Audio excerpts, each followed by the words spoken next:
अस्सलाम वालेकुम नाज़रीन, प्रोग्राम पब्लिक ओपिनियन के साथ मैं हूं मुज़म्मिल सरवर्दी। मेरे साथ मौजूद हैं मेरे मेहमान सियासतदान जनाब मोहम्मद अली दुरानी साहब। आज के हमारे मौज़ूआत में कल नवाज़ शरीफ ने ख़ुद को जेल में सरेंडर करना है, वो किस शयान शान तरीके से या किस जुलूस की शक्ल में किस नैरेटिव के साथ जेल जा रहे हैं, कुछ दुरानी साहब से जानेंगे। सिंध में सुना है मुराद अली शाह ने बगावत की आसिफ जरदारी से, उसकी अंदर की कहानी भी हम दुरानी साहब से जानेंगे। ख्वाजा साद रफ़ीक का शिकवा भी जानेंगे कि वो नून लीग से क्यों नाराज़ फिर रहे हैं, क्या शिकायतें हैं, कुछ दुरानी साहब के पास अंदर की ख़बरें हैं। और ये जो नई माशी टीम आई है, ये किसकी टीम है, इसके अहदाफ क्या हैं, इसकी भी कुछ बातें दुरानी साहब से जानेंगे। तो गुफ्तगू शुरू करते हैं। अस्सलाम वालेकुम दुरानी साहब। वालेकुम अस्सलाम। दुरानी साहब, कल सुप्रीम कोर्ट के फ़ैसले के मुताबिक नवाज़ शरीफ ने जेल औकात के अंदर अंदर ख़ुद को जेल हुकाम के हवाले करना है। आराम से जेल औकात कहाँ कब तक होते हैं? जो दफ्तर के औकात हैं, अब रमज़ान है चूँकि कल तो ज़रा अर्ली होंगे, 3 बजे तक होंगे, तो 3 बजे तक होंगे। वैसे तो जेल 5 बजे तक 6 बजे तक भी कैदी ले लेते हैं रूटीन में। और जो आप कभी रहे हैं जेल में? नहीं, मैं जेल में नहीं रहा, मिलने जाता रहा हूँ। जानने वाले बहुत जेल गए हैं और सियासतदान तो आते जाते रहते हैं। हाँ, हम उन्हें मिलने आते जाते रहते हैं। ठीक हो गया, ठीक है ना। तो जेल गया ज़रूर हूँ। तो मुलाकात शाम 5-6 बजे तक हो जाती है अगर आपका सुपरटेंडेंट वाकफ़ हो, कैदी चला भी जाता है। रिहाइयाँ भी आपको पता है, रोपकार अक्सर शाम 5-6 बजे के बाद ही रिहाइयाँ होती हैं। तो जेल चलती रहती है शाम 5-6 बजे तक, तो खुलती रहती है। कैदी छोड़े जाते हैं रात को, फिर सुबह को मुलाकातें होती हैं। तो शाम तक जा सकते हैं नवाज़ शरीफ साहब जेल। बिस्मिल्लाहिर्रहमानिर्रहीम। सबसे पहले तो आपको भी और नाजरीन को भी रमज़ान मुबारक। रमज़ान का मुबारक महीना शुरू हो पहला गया रोज़ा होगा और कल पहला रोज़ा होगा और हम रमज़ान में यहाँ होंगे। रमज़ान के पहले दिन ही जो है मियाँ साहब को गिरफ्तार कर लिया जाएगा। जी हाँ। वैसे बाकी चीज़ें तो आज से गिरफ्तार हो गई होंगी मियाँ साहब। आपका जो इशारा है ना, वो सोशल मीडिया पे बहुत चल रहा है। वो गलत चल रहा है। मैं यही बताना चाह रहा था कि वो आज से जो इस्लामी महीना होता है वो शाम मगरिब से शुरू होता है। आज हाँ, आज तरावी है। तो इसलिए जो वो गिरफ्तारियां हैं, वो जो कानूनी गिरफ्तारियां हैं, वो मतलब वो गिरफ्तारी उससे पहले हो चुकी है। शैतान तरावी से पहले कैद हो गया। तो ये जो मामला है, ये सियासी मामला है। मेरे साहब बड़े रहनुमा हैं। और कल जो है वो जो अब जो इत्तलात आई हैं, ग़ालिबन नाज़रीन तक कितनी पहुंची है नहीं पहुंची, लेकिन हम ज़रा उनको बारीकी से बता भी देते हैं। आप भी आज सारा दिन घूमते फिरते रहे हैं, कल भी घूमते रहे हैं।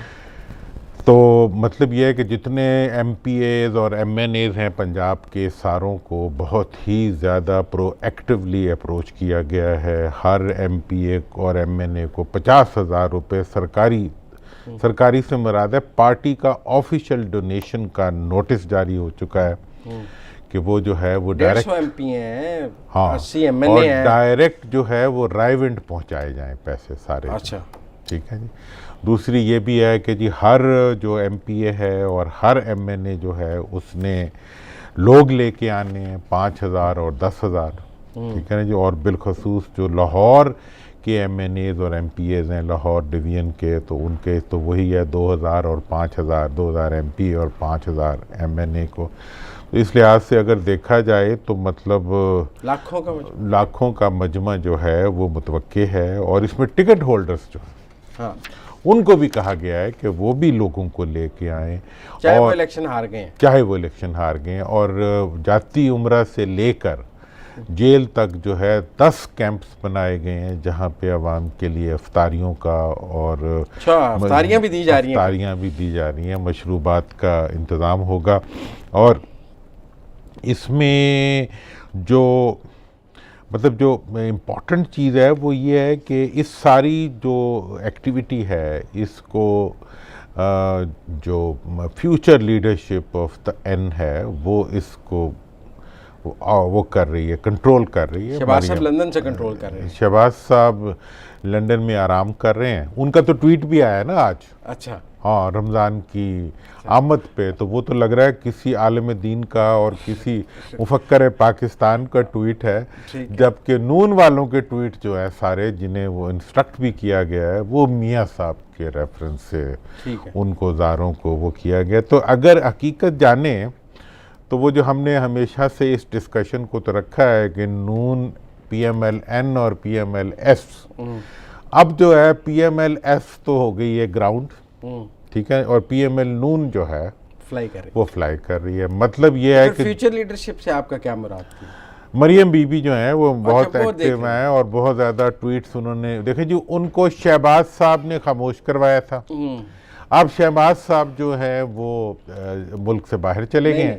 पहले शहबाज साहब ने मरियम बीबी को खामोश कराया, मरियम बीबी ने शहबाज साहब को खामोश करा दिया। मरियम बीबी ने मुल्क से निकाल दिया उनको, उन्होंने मुल्क में खामोश। इसमें एक और चीज़ भी हमारे एक दोस्त कह रहे थे, उन्होंने कहा जी कि वो अब लंदन लॉलीपॉप जो शहबाज साहब ने दिया था मियाँ साहब को, क्या आपको लंदन भिजवा दूंगा, लंदन भिजवा दूंगा, वो जब नहीं हुआ तो वो लॉलीपॉप जो ही गिरा तो उसके बाद से जो है अवाम सड़कों के ऊपर अब बुला लिए गए हैं और निकल आए। ठीक, तो आपका मतलब है कल लाहौर की सड़कों पर जाती उमरा से कोट लखपत जेल तक जश्न का समा होगा? जश्न का नहीं समा होगा, जश्न गिरफ्तारी पर जश्न थोड़ा हुआ करते हैं। वो क्यों फिर लोग आ रहे हैं?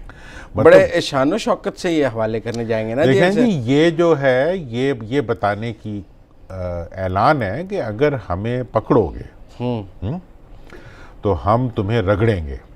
अच्छा, मतलब ये है कि अगर तुम पकड़ोगे तो हमारे जो हमायती हैं वो मौजूद हैं और वो सड़कों पे आएंगे और वो चैलेंज करेंगे।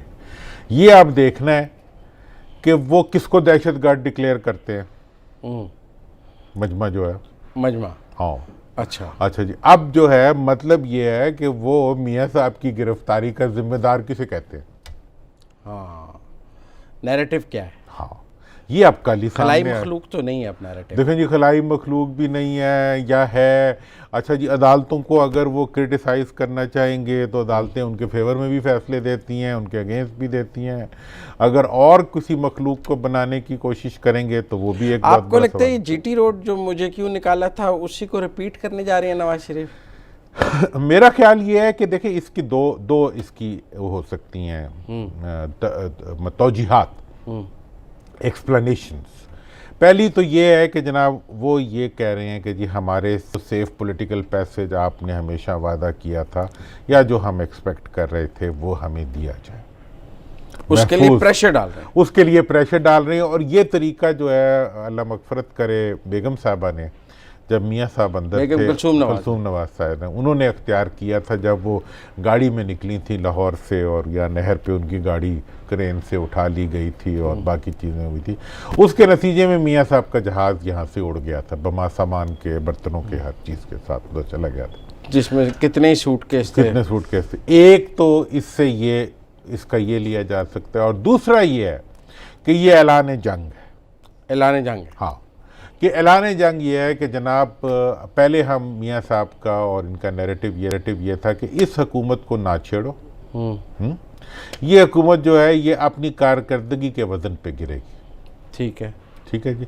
तो अब वो इससे हटते हुए इस पे आ रहे हैं कि अब ये हुकूमत गिरेगी या उन्हें गिरती नज़र आ रही है। तो उन्होंने कहा यार हम आज उन्होंने कहा काउंटडाउन शुरू हो गया, अब हम सड़कों पे आएंगे। या आज जो पार्लियामेंट के बाहर भी प्रेस कॉन्फ्रेंस हुई है ख्वाजा आसिफ वगैरह की, अब ये देखना है, बदले से अंदाज है। अब ये देखना है कि नून बाहर निकली है तो पीपल्स पार्टी वापस कमरे में घुसती है या। देखें जी, नून ने अब तक चैम्बर प्रैक्टिस की थी, जब तक शहबाज साहब इधर थे वो इस्तकामत से चैम्बर प्रैक्टिस करते रहे, फिर वो बाहर चले गए। हमने खैर कहा ही था कि उन्हें बाहर भेज दिया जाएगा। मियाँ साहब जो है उन्होंने वो अब जो है उन्होंने किसी माली ताउन नहीं करने का फैसला किया हुआ। वो जो दमड़ी और चमड़ी है, वो जो है वो ये जो सब कह रहे थे शहबाज साहब बाहर पैसे लेने गए हैं, वो पैसे दे रहे हैं, पैसे लेने देने का तो से पैसे आ रहे हैं ऐसे कि अभी तक कोई वो फैसलों के बारे में उन्होंने फैसला नहीं किया। वो ये कह रहे हैं कि भाई पैसे हम क्यों दें और कौन हमारे से ले सकता है। ठीक है, जिन्होंने हमारे साथ पैसे बनाने में मदद की, मनी लॉन्ड्रिंग में मदद की, हर चीज़ में मदद की, वो अब इस हुकूमत के अंदर बाहर ऊपर नीचे है, तो हमें कौन छेड़ेगा। तो एक दफ़ा नवाज शरीफ साहब जब आए लंदन से जेल जाने के लिए, तब भी सब लोगों को इसी तरह कॉल दी गई, लेकिन कोई एयरपोर्ट नहीं पहुंच सका। कल तो ऐसा नहीं हो जाएगा कि कोई जेल ही ना पहुंच सके, रास्ते में ना पहुंच सके। देखिए, कल का जो इन्होंने सारी कॉल दी है ये बड़ी डिफाइनिंग कॉल है। खैर थोड़ा बहुत बिल्डअप तो वो कर लेंगे, या ये है कि अब हुकूमत के लिए भी बड़ा वो है, जैसे अब जेल वालों ने कहा है कि जी हम 5 बजे के बाद किसी को कैदी को नहीं ले सकते, कैदी को नहीं ले सकते, जेल बंद हो जाती है, जेल बंद हो जाती है 6 बजे के बाद, सॉरी, ठीक है। तो 6 बजे के बाद नहीं ले सकते। अब अगर ये 7 बजे घर से निकलते हैं और वहाँ पहुँचते हैं फजर की नमाज के वक्त या रात को, इस सूरत में हुकूमत क्या एक्शन लेगी और क्या क्या वो घर से उठा लेंगे, घर से गिरफ़्तार करने की कोशिश करेंगे, ये गिरफ़्तारी देंगे नहीं देंगे, क्या सीन क्रिएट होगा, ये सारी सिचुएशन। ये भी हो सकता है आधी रात को जेल के बाहर जाके बैठ जाएंगे, सुबह जेल खुलेगी तो मैं अंदर चला तो जाऊंगा। जो भी इसकी सूरत होगी फिर वो डेट तो चेंज हो जाएगी। हाँ, डेट तो चेंज हो जाएगी, एक दिन लेट सरेंडर करेंगे, एक दिन लेट सरेंडर करेंगे। तो ये सारे जो इश्यूज हैं ये कल के लिए एक इंटरेस्टिंग, इस पे हम कुछ आज कमेंट तो कर सकते हैं, लेकिन मेरा ख्याल ये है कि कल तो इस वक्त जुलूस चल रहा होगा जब हम तीसरी आंख को ज़्यादा इस्तेमाल ना किया जाए, इसको हम कल की डेट पे छोड़ते हैं। लेकिन एक बात सर्टेन है कि ये एक चेंज इन नैरेटिव है। इसके नतीजे में नून ने अपनी पॉलिसी तब्दील कर ली है। अब जो है नून, फिर नवाज शरीफ साहब खिताब भी करेंगे कल, कहाँ देखें जी, सब लोगों को बुलाया गया है, जो कोट लखपत जेल के सामने जो ओवरहेड ब्रिज है उसके ऊपर सब लोगों को इकट्ठा होने का कहा गया है, और वहीं पे अफ्तारी और बाकी बात भी किए गए। अब अगर वो वहाँ इकट्ठे होते हैं तो मियाँ साहब खिताब भी करेंगे, मरियम बीबी भी साथ होंगी, और तो मरियम बीबी भी अगर साथ होंगी तो उनका भी क्या होगा। 6 दिनों में 83 ट्वीट कर दिए उन्होंने। हाँ, तो अब ये सारी जो सिचुएशन बन रही है, मेरा ख्याल है कि तमाम चीज़ें जो अब तक बड़ी ही नॉर्मल जा रही थी, कल के अंदर एक जिसे कहते हैं ना सेंसेशनल एंगल आ रहा है कि वो सेंसेशन जो है वो उसको पब्लिक कितना सपोर्ट करेगी, आवाम कितनी आएगी और नहीं आएगी। लाहौर हब है नून लीग का, नून लीग का हब है, और ये हब जो है ये हमेशा ही हब रहा है। हाँ। लेकिन कभी ये खब हो जाता है और कभी खप हो जाता है और कभी डांस हो जाता है। वोट डाल देते हैं, सड़कों पे नहीं निकलते, लड़कों पे नहीं निकलते, सड़कों पे नहीं निकलते। शहबाज साहब ने भी पब्लिक अकाउंट्स कमेटी से अभी तक इस्तीफा नहीं दिया। आप तो देखिए, मैंने तो पब्लिक अकाउंट कमेटी के बारे में पिछली दफ़ा बता दिया था कि वो बच्चे जब खेल रहे होते हैं जज्बाती बातें कर देते हैं, तो वो एक जज्बाती बात थी कि जी उन्होंने इस्तीफा दे दिया और उसको नॉमिनेट कर दिया। अभी नॉमिनेट करने से कोई पब्लिक अकाउंट कमेटी का मेंबर किस तरह बन जाएगा, चेयरमैन कैसे बन जाएगा, चेयरमैन कैसे बन जाएगा। तो इसलिए अब गालिबन वो बेटर सेंस प्रिवेल्ड, तो अब उन्होंने उससे वो विड्रॉल कर लिया है। और नून के अंदर भी काफ़ी स्ट्रेसेस डेवलप। मरियम नवाज नायब सदर बन गई, ट्वीट्स कर रही हैं, क़यादत कर रही हैं, सुना she is leading from the front. देखें जी, बात यह है कि यहाँ पे ख़ानदानी आमरीतें हैं, उन ख़ानदानी आमरीतों के लिए हम लोगों ने एक फ़िज़ा बनाई, उसके ख़िलाफ़ अब माशाल्लाह हर कोई बात कर रहा है। मरूसी सियासत की बात, मरूसी सियासत का लफ्ज़ ही नहीं था, वो हमने इंट्रोड्यूस कराया, आज वो पब्लिक हो गया, उसका दबाव तो आ गया। अच्छा, बाकी ब्रेक के बाद, नाज़रीन ब्रेक के बाद वापस आएंगे। कुछ इस पर एक सवाल और करना है मुझे अभी दुरानी साहब से, और फिर मुराद अली शाह की बगावत की कहानी दुरानी साहब से सुनेंगे।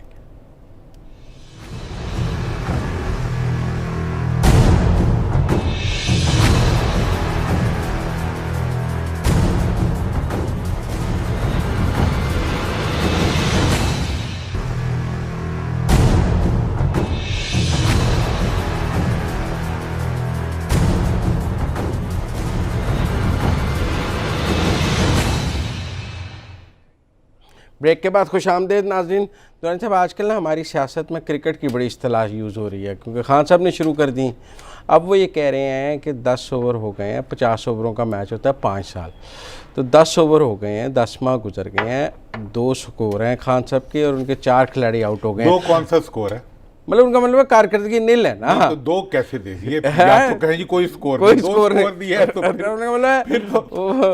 बहुत। क्रिकेट के बारे में एक बात आपको याद रखनी चाहिए कि सियासत इज नॉट क्रिकेट, और क्रिकेट अगर है तो वो बाय चांस होता है, एक प्लेयर भी आता है और वो सारों को फारिग कर देता है। तो इसलिए क्रिकेट के टर्म्स ना यूज करें। अलबत्ता मैं ये बता दूं कि खान साहब की हुकूमत जो इस वक्त भी खड़ी हुई है वो अपने पार्लियामेंट की स्ट्रेंथ पे नहीं खड़ी हुई, पब्लिक की सपोर्ट पे खड़ी हुई है।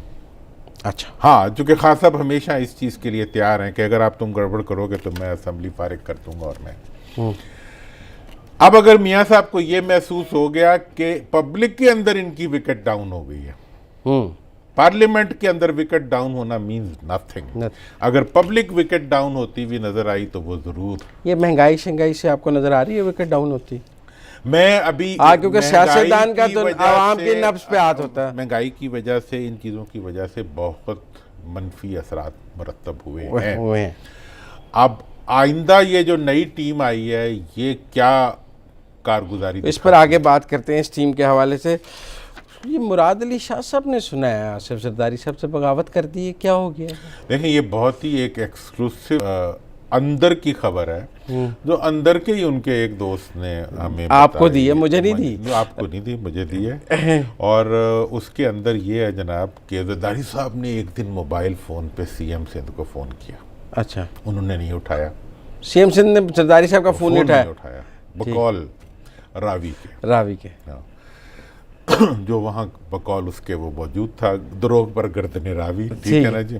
अगर वो तरदीद कर देंगे तो हम कहेंगे जी उन्होंने तरदीद कर दी। तो उन्होंने फ़ोन किया तो उसने नहीं उठाया, उन्होंने फिर फ़ोन किया, फिर नहीं उठाया, तो उन्होंने बहुत इस चीज़ को माइंड किया।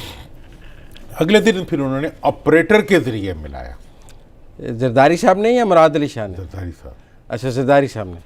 तो उसके बाद वो लाइन पे आ गए तो उन्होंने कहा कि भाई मैंने आपको फ़ोन किया था, आपने उठाया नहीं। उन्होंने कहा सर मैंने तो देखा ही नहीं फ़ोन। ओहो, वो हो जाता है, साइड पे पड़ा हो सकता है। साइड पे पड़ा होता है। तो अब दूसरी चीज़ ये है कि जरदारी साहब जो सीएम को काम कहते हैं वो बड़े मुश्किल नौइयत के होते हैं। अच्छा। हाँ, जो जरदारी साहब मुश्किल आदमी है, ख़तरनाक काम कहते हैं, ठीक है जी। और सीएम साहब को बिलावल साहब की तरफ से इंस्ट्रक्शन है कि आपने मेरी हिदायत के मुताबिक काम करना। नहीं, ये बात आपने घुमाई है। इंस्ट्रक्शन है कि जरदारी साहब का काम नहीं करना है। आप कहें जी आधा गिलास खा लिए, मैं कहूँगा बराबर। तो उन्होंने कहा जी कि जिस तरीके से मैं कहूँगा। और इस वक्त बिलावल के साथ जो पूरी टीम है वो ये कहते हैं कि वो सारी वो टीम है जो कि इन्होंने सीएम सिंध ने उनको दी हुई। मुराद अली शाह की टीम। मुराद अली शाह की, उनका सेक्रेटरी जो है, उनका पर्सनल सेक्रेटरी जो है, उनकी स्पेशल असिस्टेंट है शाजिया मरी की सिस्टर यानी वो, मतलब वो सब लोग जो हैं वो हैं जो बेसिकली मुराद अली शाह साहब की दी हुई टीम है। और इस हद तक लोग बता रहे हैं कि फरियाल टालपुर साहिबा जो, मैं सवाल करना चाह रहा था कि जरदारी साहब का तो फ़ोन नहीं सुनते तो फरियाल बीबी का तो फिर ऑपरेटर से भी नहीं सुन रहे होंगे। इसमें उन्होंने एक और भी एविडेंस दिया है कि उन्होंने कहा जी नवाब शाह में जब मुराद अली शाह साहब गए हुए थे और जरदारी साहब भी वहाँ थे तो उन्होंने मुराद अली शाह से कहा था कि तुम मेरे और मेरे बेटे के दरमियान झगड़ा करवाना चाहते हो। मुराद अली शाह साहब को कहा था जरदारी साहब। अच्छा जी, अब ये है कि वैसे मैं आपको सियासत के बारे में मैंने हमेशा कहा था शहबाज साहब और नवाज साहब के बारे में, मैं कहा पार्टी नवाज साहब की है और शहबाज साहब और बेचारे हमजा साहब ख्वाब देख रहे हैं कि हम इस घोड़े पे बैठ जाएंगे। वो तो एक घोड़ा, इक़्तिदार का घोड़ा जो है, ये कोई अपना घोड़ा किसी को बैठने के लिए नहीं देता। हाँ, अपनी कंपनी को किसी को नहीं देता। हाँ, तो दुलत्ती मारने के लिए रखता है कि अगर कोई करीब आए तो उसको जोर से दुलत्ती मारे, और एक नियाम में दो तलवारें भी नहीं रहा करती। तो जरदारी साहब अब जो है वो मतलब पुरानी तलवार और पुरानी नियाम है। तो आपका ख्याल है बिलावल साहब जो हैं वो जरदारी साहब के साथ वही कर रहे हैं जो नवाज शरीफ ने शहबाज शरीफ के साथ किया है? देखें जी, जो किसने नहीं, वो तो जो शहबाज साहब ने किया वो नहीं किया, ये वो कर रहे हैं बिलावल साहब जो शाहजहां से औरंगजेब साहब ने किया था। तो मतलब ये है कि आहिस्ता आहिस्ता उनको साइड पे कर रहे हैं, साइड पे कर रहे हैं। लेकिन उन्हें ये पता होना चाहिए उनके फादर जो है वो सिर्फ बाप ही नहीं है, वो एक माफिया भी हैं, डॉन है। डॉन किस तरह रिएक्ट करेगा इसका बच्चे को पता होना चाहिए। अच्छा, और बड़ों की इज्जत भी करनी चाहिए। डॉन का बेटा है तो बड़ों की इज्जत तो करनी चाहिए। तो इसलिए अब है ये गुंबद की सदा, जैसी कहे वैसी सुने, गरीब लुट गए, गरीबों को अस्पताल से लेके सहरा तक कहीं जगह नहीं मिली। हो सकता है बिलावल साहब कहते हो एनएफ इज एनएफ, अब ये गंद खत्म करें। मैं कितना डिफेंड करूंगा इस करप्शन को। हर आदमी जो है अपने आप को सही समझता है, अपनी सोच को सही समझता है। तो बिलावल साहब इस वक्त अगर अपने आप को ज़्यादा, कल एक बड़ी अजीब सी फ़ोटो आई थी कि वो जरदारी साहब बैठे हुए थे, उनके साथ वो छोटी साहबजादी जो हैं आसफा बैठी हुई थी, मेरा ख्याल है वसफन यार साहब के साहबजादे आए हुए थे, वो बैठे हुए थे। तो उसमें बिलावल साहब तो नहीं मुझे नज़र आए कहीं भी नहीं। अच्छा। वो कहीं गए होंगे खैर। लेकिन ये है कि जरदारी साहब के पास भी उन्होंने भी एक कार्ड लगाया हुआ पीछे, ठीक है ना जी, आसफा का। अब वो किस तरीके से, बहरहाल इस वक्त चेयरमैन तो बिलावल साहब है, लेकिन जो पार्टी इक़्तिदार में है, PPP, पीपल्स पार्टी पार्लियामेंटेरियन जो है, उसके सदर जरदारी साहब हैं। अच्छा, हाँ, उसके चेयरमैन जरदारी साहब हैं। बिलावल साहब जिस पार्टी के चेयरमैन है वो इक़्तिदार में नहीं है, वो बेचारी या कब्र में है और या फिर वो ज़बान में है, ठीक है ना। तो इसलिए ये भी एक बहरहाल एक लेकिन सिंध में जो सिचुएशन पैदा हो रही है, इसके बारे में लोग ये कहते हैं कि ये इख्तलाफात जो हैं ये ईद के बाद ज़्यादा खुल के सामने आने की। बिलावल जरदारी या मुराद अली शाह जरदारी?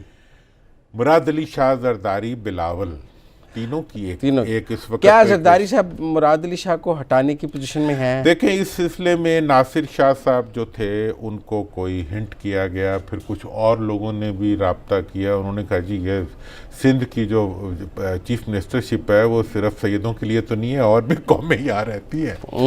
तो वो भी एक अंदर जो है एक जिसे कहते हैं इक़्तिदार की जंग जो है, जब इक़्तिदार की जड़ें अवाम से उखड़ के नोटों की बोरियों में लग जाएं, तो उस वक्त जो होता है वो फिर ऐसे ही। पीपल पार्टी ने कायम अली शाह को भी चेंज किया था, आपको याद है? दुबई में फैसला हुआ था और उसके नतीजे में चेंज हो गया था और मुराद अली शाह साहब आ गए थे। शाह ही आए थे ना। तो अब जो लोग बात कर रहे हैं, जब इन्होंने नासिर शाह का कहा तो लोगों ने कहा कि जनाब ये कोई मतलब सिंध जो है ये सिर्फ एक बरादरी के लिए तो नहीं है, इसमें और लोग भी रहते हैं, तो कुछ और उम्मीदवार जो है मैं उनका नाम। अच्छा, इसका एक और एंगल भी है। हाँ, कि जरदारी साहब और फरियाल तो देखें ना जी, फेक अकाउंट्स में फंसे हुए हैं, पेश हो रहे हैं अदालतों में, जमानतें करा रहे हैं। बिलावल और मुराद अली शाह बचे हैं।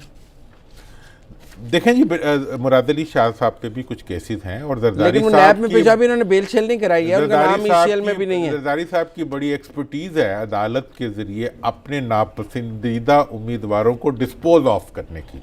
अच्छा, गिलानी साहब का याद नहीं आपको? यूसुफ रजा गिलानी साहब का कोई वजह ही नहीं थी कि वो बेचारे फारिग होते। अब वो खत बाद में राजा परवेज अशरफ ने लिख भी दिया, गिलानी साहब भी लिख सकते थे। तो जरदारी साहब ने स्मार्ट गेम की कि उन्होंने उनको हटाने के लिए अपनी मसल पार यूज करने के बजाय अदालत के वजन के ऊपर उनको फारिग करा दिया। तो इसलिए जो है यहाँ पर जरदारी साहब अब क्या कार्ड प्ले करेंगे, कैसे करेंगे, लेकिन ये है गर्दिश ज़माना और ये वो दास्ताने जुल्म व इंसाफ रकम हो रही है। अंदर से भी बगावत होनी बहुत जरूरी है। मैं खुश हूँ इससे, खुश हूँ। आगे आ रहा है। देखें जी, आप कहते थे ये रात को नींद क्यों आती होगी? मैं तो खुश हूँ। मतलब आप क्या होता, आप खुश हो गए तो क्या होगा? बगावत तो होनी चाहिए। आम आदमी ऐसे ही छोटे से और खुश हूँ, मैं खुश हूँ, क्या होता? बगावत होनी चाहिए। एक और बगावत की भी आपसे बात करेंगे जरा ब्रेक के बाद। आज बगावतें ही चल रही हैं, जरा ख्वाजा साद रफीक की बगावत की भी बात करेंगे, लेकिन ब्रेक के बाद।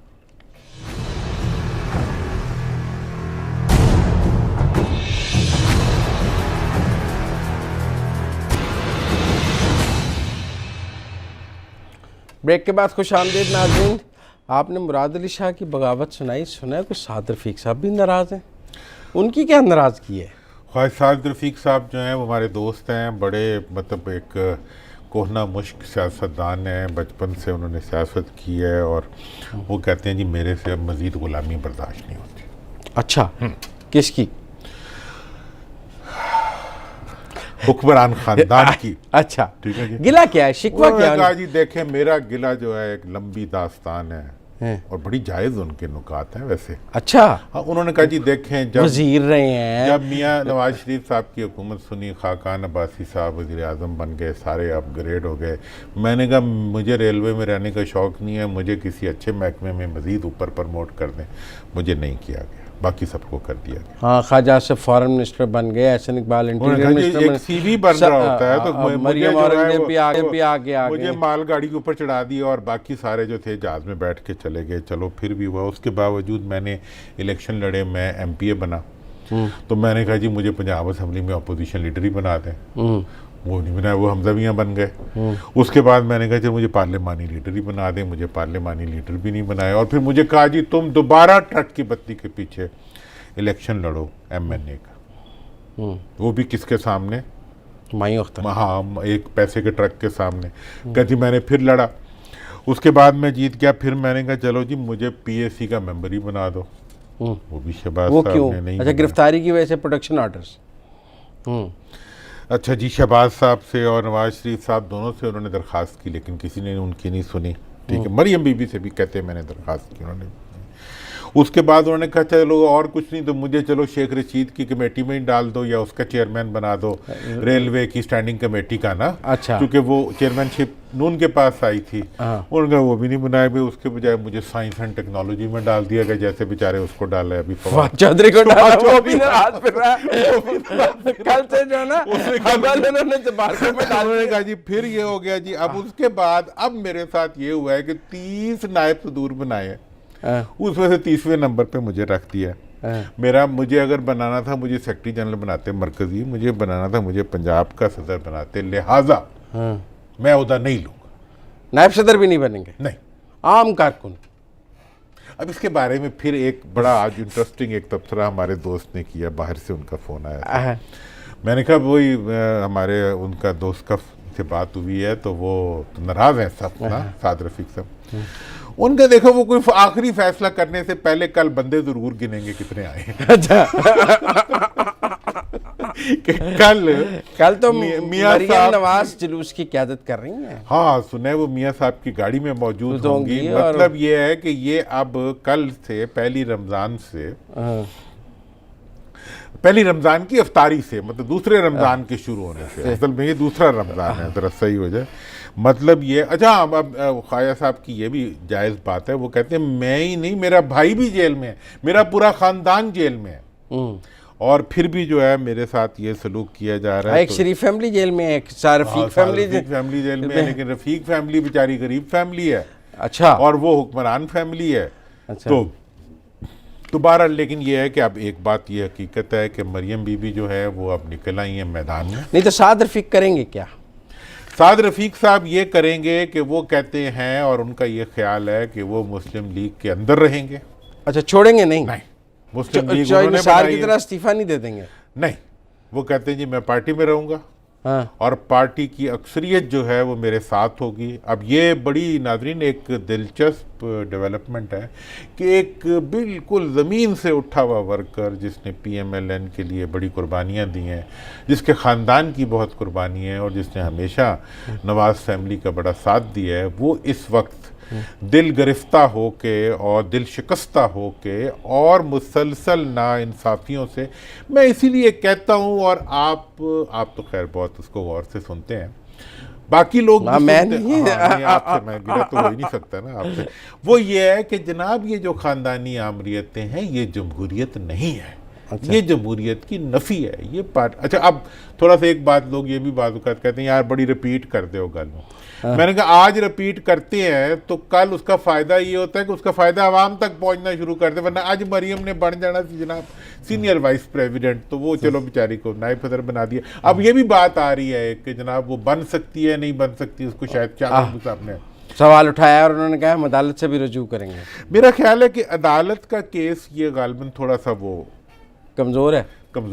अच्छा। हाँ, मतलब वो इस वक्त एक तो सस्पेंडेड है उनकी सज़ा, दूसरा जिस शिक के तहत उनको वो किया गया है उसके ऊपर वो उस तरीके से एप्लीकेबल नहीं है। 62(1)(f से नहीं। तो वो एक बड़ा दिलचस्प वो मुहावरा है हमारी सराइकी का कि छज का डेवे परून को महना, कि मतलब ये है कि जो है छज जो छाँटने वाला नहीं होता, वो किसी छलनी को क्या मतलब वो कहेगा, तो मतलब ये है कि आप एक PTI का बंदा उसको क्या कहेगा जिसके राइट भी ना है, लेफ्ट भी ना है, जिसके सर पे भी ना है, जिसके मतलब जो चोरी के खिलाफ आए हैं उनके आसपास काफी चोर फिरे। अब वो आजकल सोशल मीडिया पे एक बड़ा चल रहा है कि चीन में करप्शन पर सजाए मौत दी जाती है और पाकिस्तान में करप्शन पर PTI में शामिल कर दिया जाता है। देखिए PTI कुछ भी हो, PTI ने एक दफा बुर्ज गिरा दिए। मतलब जो अलामतें थी पाकिस्तान के अंदर प्लंडर और लूटमार की पॉलिटिकल। अच्छा, आपको मैं साद रफीक जब मियां साहब लंदन थे ना, हाँ, तब भी साद रफीक पर ऐसा ही हमला हुआ था और उनकी बुनियादी रुकनियत भी मुस्लिम लीग नून की मुअत्तल कर दी गई थी कि आप अहदेदार थे, मैं जितना और साद फिर रफीक भी को नहीं मुस्लिम जानता लीग हूं नून उन्होंने छोड़ी थी। मैं जितना साद रफीक को जानता हूँ ना, साद रफीक जिंदा, क्योंकि सियासत के अलावा कुछ हमें आता नहीं है, अक्सर उसको भी नहीं आता, ठीक है, आपको भी नहीं आता ठीक है, तो इसलिए हमारी मजबूरी होती है कि हम सियासत में रहें। अच्छा, मेरी तरह के कुछ ज्यादा बागी होते हैं, वो कहते हैं यार हमने नहीं करनी इन बच्चों की गुलामी, तो हम आगे आपके सामने बैठ जाते हैं आपके दरबार में। आप सियासतदान हैं, कहीं भी बैठ सकते हैं। तो मैं आपका रोज इंटरव्यू करता हूँ। एक पब्लिक चैनल है ना, तो इसलिए पब्लिक चैनल में पब्लिक वॉइस की आपको और मुझे इजाजत है, बाकी जगह पता नहीं मिले ना मिले। तो इस सारे सीन के अंदर हम अच्छा, अब वो बेचारा जो है वो हमेशा का एक सियासी कारकुन है, अब बेचारा ताब में आ जाता है, मजबूरी को थोड़े बहुत पैसे भी बनाने पड़ते हैं यार, चलो इलेक्शन लड़ना है तो कैसे लड़ेंगे, ठीक है ना जी। अब ये है कि उस सारी कारोबार भी उसका सारा तबाह हो गया। तो अब वो कह रहा है मेरा कारोबार भी तबाह, मैं भी जेल में, मेरा भाई भी जेल में, और मेरे लिए कोई फेवर भी नहीं है। वैसे होता ही है कि जब पार्टी इक़्तिदार में ना हो तो फिर नाराजगी, गुस्सा भी बड़ा आता है, गुस्सा भी आता है, हाँ गुस्सा भी आता है। तो आजकल गुस्से शिकवा जवाब शिकवा चल रहा है साद रफीक का। चले देखते हैं साद रफीक साहब मुस्लिम लीग नून के अंदर रह के क्या कर सकते हैं, क्योंकि वो चौई निसार की तरह बाहर जाने के लिए तैयार नहीं। ये उनकी, मैं बहरहाल उनकी समझदारी के अलावा। चले मुझे ब्रेक लेनी है, ब्रेक के बाद वापस आते हैं तो कुछ नए चेयरमैन FBR लग गए हैं, वो स्टेट बैंक के गवर्नर आ गए हैं, कुछ दुरानी से जानेंगे कौन कर रहा है ये तैनातियाँ, किसकी टीम है ये सारी। मिलते हैं ब्रेक के बाद।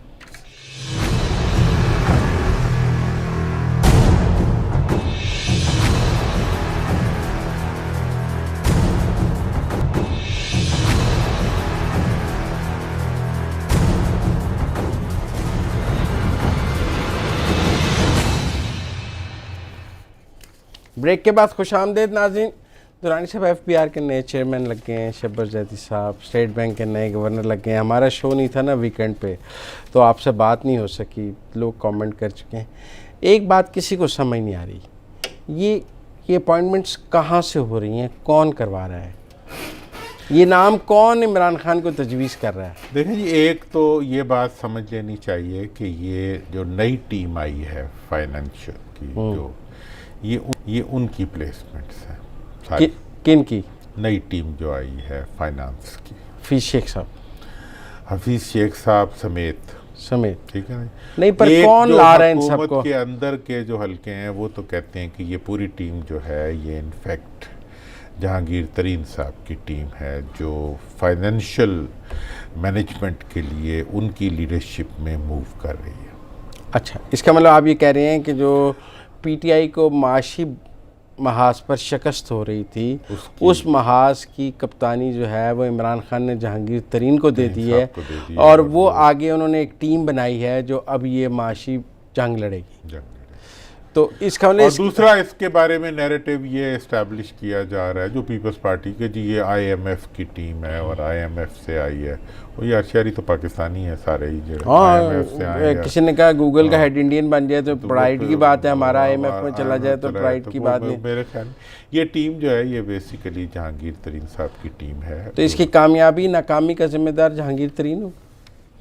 कामयाबी का तो जहांगीर तरीन होगा, नाकामी का तो कोई जिम्मेदार नहीं होता। कामयाबी के 100 बाप होते हैं, नाकामी का तो वो कहते हैं वो आखिर में चौकीदार। अब जहांगीर तरीन साहब ने ही सबसे पहले असद उमर पर तनकीद शुरू की थी कि ये फैसले नहीं करते, डिले करते हैं। इन्होंने हमने भी तनकीद की थी, हर एक ने की थी, लेकिन PTI के अंदर से जो तनकीद PTI के अंदर से आई थी। लेकिन अब जो है वो ये चीज़ जो है ये बहरहाल एक रियलिटी है। और ये टीम अब इस टीम के रेफरेंस से वो तो आ गई, जिनकी भी टीम है जो भी नहीं, जब आपने खबर दी है कि जहांगीर तरीन की टीम है, ये खबर समझ लें तो खबर समझ लें। नहीं, हमारे लिए तो खबर है ना कि ये जहांगीर तरीन की टीम है, उनकी टीम है ये, ठीक है ना। और ये सारे के पीछे जो है वो जहांगीर तरीन का दिमाग। अब देखिए, अब एक चीज़ है कि अब आपने खैर अब आप तो साफ़ी हैं ना, आपको तो ये होता है जी पीछे कौन है आगे कौन है, हमें ये होता होगा क्या।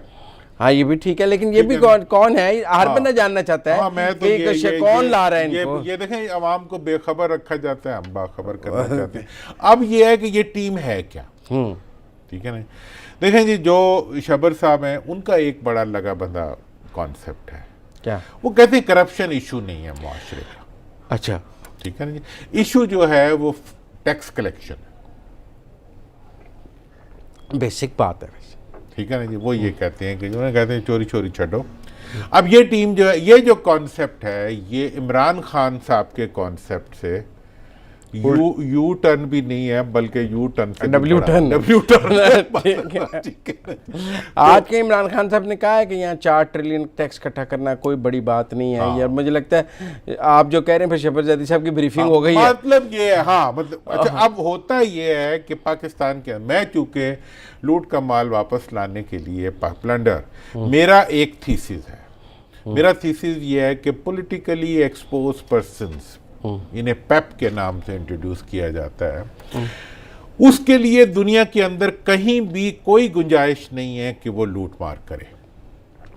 ठीक है, ठीक है ना जी। जिसने सियासत करनी है वो लूटमार नहीं कर सकता। जिसने सियासत करनी है वो बिजनेस नहीं कर सकता। जिसने सियासत करनी है वो फैक्ट्रियां नहीं लगा सकता। जिसने सियासत करनी है उसे सिर्फ सियासत करनी है और उसे सियासत करनी पड़ेगी। और फकीरी करनी है। फकीरी करे या अमीरी करे वो अलग बात है, लेकिन बात यह है कि अगर उसने सियासत करनी है वो सियासत को अपना जरिया एक्सप्लॉयटेशन नहीं बना सकता, माश भी नहीं बना। और एक और मैं अगले किसी प्रोग्राम में आपको बताऊंगा, पाकिस्तान के नैब के कानून के अंदर, जिसके पीछे आप सब लोग पड़े हुए हैं, खत्म करना, उसमें एक ऐसी नुक्ता है जिसके तहत पाकिस्तान में इस वक्त इक़्तिदार में मौजूद बेशतर लोग जो हैं वो डिस्क्वालीफाई हो जाते हैं उस कानून के तहत। और उस कानून को इसलिए अब वो फायरिंग उस पे लेके खड़े हुए हैं कि इसको हम उड़ा दें। और इस वक्त जो टीम, मतलब जैसे शबर भाई हैं, हमारे दोस्त भी हैं, अच्छा, बड़े अच्छे, उनका वो है, लेकिन उनकी नैब के रडार पर भी रहे हैं। नहीं, नैब का रडार तो खैर एक और चीज़ है, लेकिन असल जो उनका रडार है वो ये है कि उन्होंने पाकिस्तान के हर मालदार आदमी को उसका माल की ट्रांसपोर्टेशन, उसकी स्टैकिंग, उसकी इधर से उधर आमदो रफ्त, उसमें मदद की हुई है। और उनकी कंपनी और वो खुद जो है वो हम एक दफ़ा सुप्रीम कोर्ट में खड़े हुए थे, तो वो चीफ जस्टिस ने कहा कि अच्छा हाँ आप भी आए हुए हैं तो आप बताएं इसको क्या करना है। फिर उन्होंने कहा आप तो खुद उनको बचाने वालों में शामिल रहे हुए हैं। फिर खुद ही कहते हैं to set a thief to catch a thief. ठीक है, कि चोर नू ले आओ, चोर नू फड़न लई। ठीक है। अब मतलब ये है कि अगर शबर साहब पकड़ना चाहें तो सारे चोरों को वो जानते हैं, उनके अंदर की बातें जानते हैं। उनके अंदर की बातें जानते हैं। लेकिन आप खुद ही तो कहते हैं, वो कहते हैं चोरी कोई जुर्म नहीं है। तो मैं ये समझता हूं कि पाकिस्तान में एक ही जुर्म है मुज़म्मिल साहब, और हर प्रोग्राम के आखिर में हम यूजुअली उस जुर्म तक पहुंच जाते हैं। वो पाकिस्तान में गरीब होना जुर्म है।